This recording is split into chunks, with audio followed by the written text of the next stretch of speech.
Welcome to the video on characteristics or features of not-for-profit organization. Entity. Not-for-profit organization is a separate legal entity promoted by individuals or enterprise. मतलब कि not for profit organisation एक separate legal entity होता है जो जिसको promote किया जाता है बाय इंडिविजुअल और an enterprise. Purpose. Their purpose is to further cultural, educational and religious professional activities and rendering service to people at large. People को सर्विस दे large quantities में, अच्छा service they. Ownership. It is a set up as a charitable society or trust. ये society ये charitable trust या society होता है. Thus it is not owned by any individual or group of individual but belongs to the society. ये society पर society जैसे ही belong करता है, बट ये इंडिविजुअल या ग्रुप ऑफ इंडिविजुअल इसको ऑन्ड नहीं कर सकता.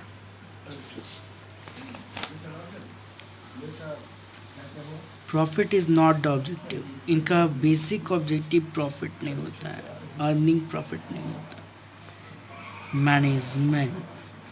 Not-for-profit organization is managed by a group of individuals often called trustees और मैनेजिंग कमिटी. मतलब ट्रस्टीज और मैनेजिंग कमिटी इसको मैनेज करते हैं, इनका काम को.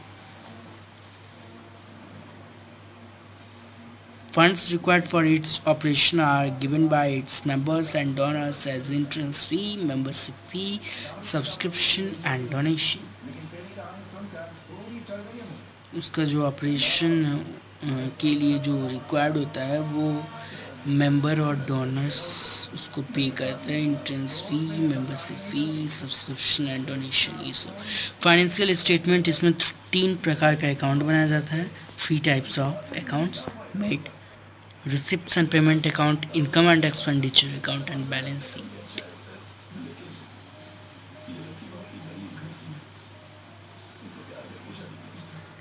Receipts and payment account. Receipts and payment account is a summary of cash including bank receipts and payment during on accounting period. इसमें कैश रिसिप्ट और कैश पेमेंट आता है ड्यूरिंग ऑन अकाउंटिंग पीरियड. एक साल का मतलब कैश रिसिप्ट और कितना कैश आया और कितना पेमेंट हुआ उसका पता चलता है. being shown under appropriate heads of account. It begins with opening cash and bank balance और end होता है closing cash and bank balance of the accounting period. Receipts are shown on the debit side whereas payment are shown on the credit side. Receipt and payment of every nature are shown in the account, whether it is capital or revenue in nature or whether it relates to the current year previous year.